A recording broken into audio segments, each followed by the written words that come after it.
Good morning everyone, welcome to the DK classes. हम start कर रहे हैं आज से अप्लाइड मैकेनिक्स, जिसका अब परिवर्तित नाम इंजीनियरिंग मैकेनिक्स भी हो गया है। ये डिप्लोमा और बीटेक दोनों जगह यूज होता है। इसीलिए पहली बात तो यह है कि इसमें 5 यूनिटें रहेंगी और हर यूनिट इक्वल मार्क्स कैरी करती है। अगर 70 मार्क्स का पेपर आ रहा है तो उसमें हर यूनिट 14 मार्क्स कवर करेगी। तो पहली यूनिट से आपके 14 मार्क्स होंगे, दूसरी से 14, तीसरी से, चौथी से और पांचवी यूनिट से 14 मार्क्स। तो हर यूनिट 14 मार्क्स कवर करेगी। ठीक है, अब पहली यूनिट है basics of mechanics and force system. Basics of mechanics क्या है? इसमें हम पढ़ेंगे मैकेनिक्स क्या है, व्हाट इज मैकेनिक्स, मैकेनिक्स कितने प्रकार का हो सकता है, इसके बारे में हम जानेंगे। ठीक है, इसके बाद हम पढ़ेंगे फोर्स क्या है, फोर्स किस तरीके से अलग अलग डिफरेंट डिफरेंट बॉडी पे डिफरेंट डिफरेंट स्ट्रक्चर में लगाए जाएं तो वो किस तरीके का इफेक्ट देते हैं, ये हम इसमें जानेंगे। और आगे जब बढ़ेंगे फिर इन फोर्सेस का इफेक्ट देखेंगे। इसके बाद नेक्स्ट यूनिट में इक्विलिब्रियम यानी कि संतुलन को जानेंगे कि अगर कोई भी बॉडी अगर मूव कर रही है तो वो संतुलन में है कि नहीं है। संतुलन का मतलब ये होता है कि अगर नेट फोर्सेस जीरो हो तो वो संतुलन कहलाता है। उसके बाद नेक्स्ट थर्ड यूनिट में हम जानेंगे फ्रिक्शन यानी घर्षण के बारे में कि अगर कोई भी बॉडी मूव कर रही है उसमें घर्षण होगा कि नहीं होगा, होगा तो क्या हमारे लिए फायदेमंद है या फिर हमारे लिए नुकसानदायक है। फायदेमंद है तो कहाँ कहाँ फायदेमंद है और नुकसानदायक है तो कहाँ कहाँ नुकसानदायक है। जैसे एक फायदे की बात कर लें, अगर फ्रिक्शन ना हो तो हम गिर जाएंगे, हम चल ही नहीं पाएंगे। लेकिन अगर फ्रिक्शन होता है तो मशीन के सारे पार्ट्स घिस जाते हैं, हमारी चप्पलें घिस जाती हैं, ये फ्रिक्शन के कारण ही है। उसके बाद सेंट्रॉइड और सेंटर ऑफ ग्रेविटी के बारे में पढ़ेंगे। उसके बाद फिफ्थ यूनिट में सिंपल लिफ्टिंग मशीन के बारे में पढ़ेंगे।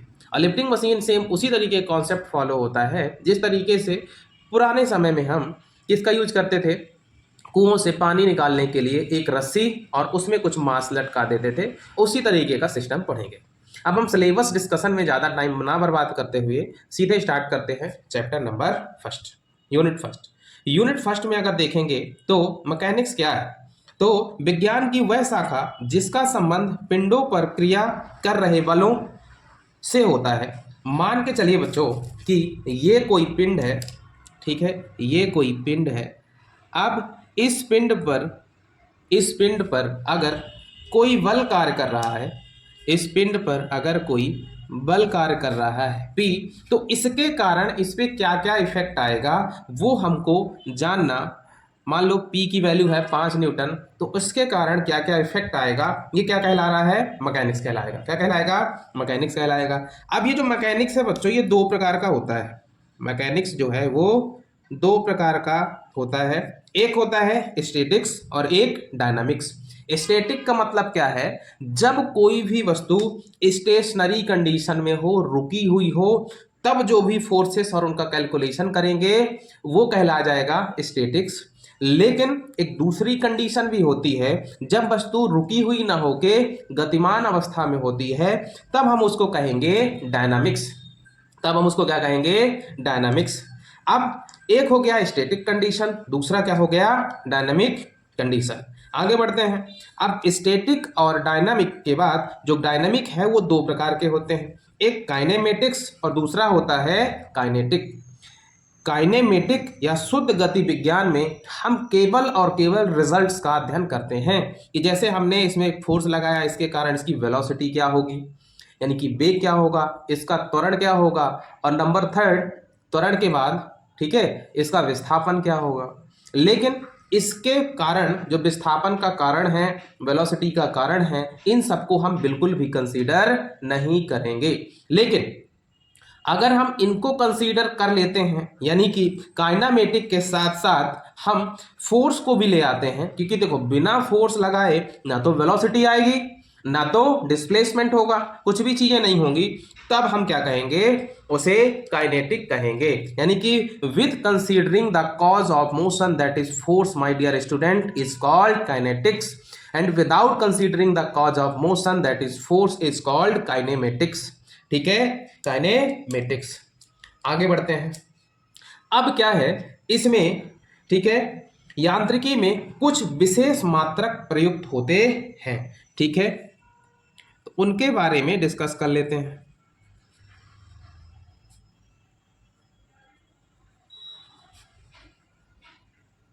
मात्रक समझिए, जो भी यूनिट यूज होंगी यांत्रिकी में उनके बारे में डिस्कस करते हैं। आप लोगों में से जो भी 12th पढ़ के आए होंगे या बहुत सारे बच्चे पहले से जानते हैं कि मात्रक जो होते हैं वो दो प्रकार के होते हैं। दो प्रकार के होते हैं, एक होता है मूल मात्रक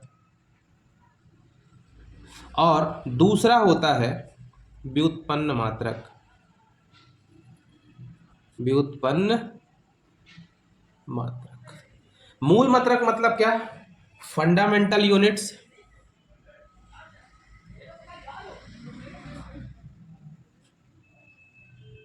अब व्युत्पन्न मात्रक क्या? Derived unit. ठीक है, अब आगे बढ़ते हैं। मूल मात्रक और व्युत्पन्न मात्रकों को बढ़िया से डिस्कस कर लेते हैं। मूल मात्रक ऐसे मात्रक होते हैं जो स्वतंत्र कंडीशन में होते हैं। कैसे होते हैं? स्वतंत्र कंडीशन में होते हैं, मतलब इनको बताने के लिए किसी दूसरे मात्रक की आवश्यकता नहीं होती है। जबकि व्युत्पन्न मात्रक वे मात्रक होते हैं जो मूल मात्रकों की सहायता से बताए जाते हैं। ठीक है, तो वे मात्रक जिनको बताने के लिए किसी मात्रक की आवश्यकता नहीं होती, जो एक दूसरे से स्वतंत्र होते हैं, मूल मात्रक कहलाते हैं। मूल मात्रक अगर संख्या की बात करें तो संख्या में 7 होते हैं। जबकि अगर हम बात करें डिराइव्ड यूनिट की, ठीक है, डिराइव्ड यूनिट की, तो ये ठीक है इनफाइनाइट होते हैं। मतलब कि इन 7 को छोड़ के जितने भी मात्रक होंगे, यानी कि 7 के अलावा जितने भी मात्रक होंगे वो क्या कहलाएंगे? व्युत्पन्न मात्रक कहलाएंगे।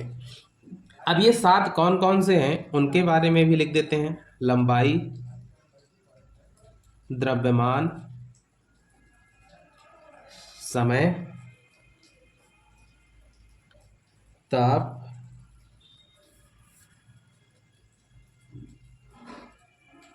विद्युत धारा,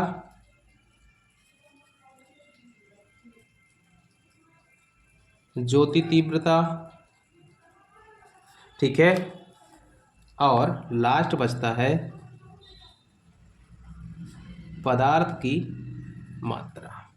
लास्ट क्या बचता है? पदार्थ की मात्रा। जबकि इसके अलावा जितने भी व्युत्पन्न मात्रक होते हैं वो इन्हीं मात्रकों की मदद से व्युत्पन्न किए जाते हैं। जैसे कि अगर हम पहले मात्रक की बात करें तो क्या होगा? सपोज दैट हम बोल रहे हैं वेग बराबर क्या होता है बच्चों? विस्थापन बटे समय। तो विस्थापन भी एक प्रकार की दूरी है और समय क्या हो गया? तो चाहे विस्थापन और समय दोनों क्या है? दोनों क्या है? मूल मात्रक हैं और इनकी मदद से ये बनाए जा रहे हैं। जैसे हम लिखें क्षेत्रफल, लंबाई गुणे चौड़ाई। ऐसे इन 7 के अलावा जितने भी मात्रक होंगे वो क्या कहलाएंगे? क्या कहलाएंगे? व्युत्पन्न मात्रक कहलाएंगे। ठीक है, अब मात्रकों की पद्धतियां होती हैं। ठीक है, मात्रकों की पद्धतियां होती हैं। तो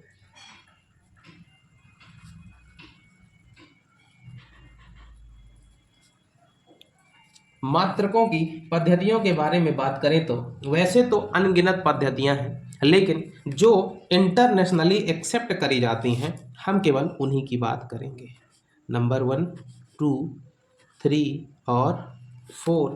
ठीक है, नंबर 1 एक है CGS, ठीक है, नंबर 2 MKS, नंबर 3 FPS और number 4 SI system. SI system, ठीक है, आगे बढ़ जाते हैं। अगर हम बात करें कि CGS की, तो CGS होता है सेंटीमीटर ग्राम सेकेंड, ठीक है, सेंटीमीटर ग्राम सेकेंड। इसका होता है मीटर किलोग्राम सेकेंड, फुट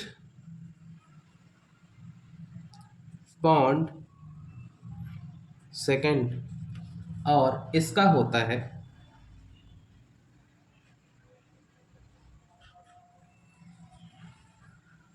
अंतरराष्ट्रीय मात्रक पद्धति, ठीक है, SI सिस्टम।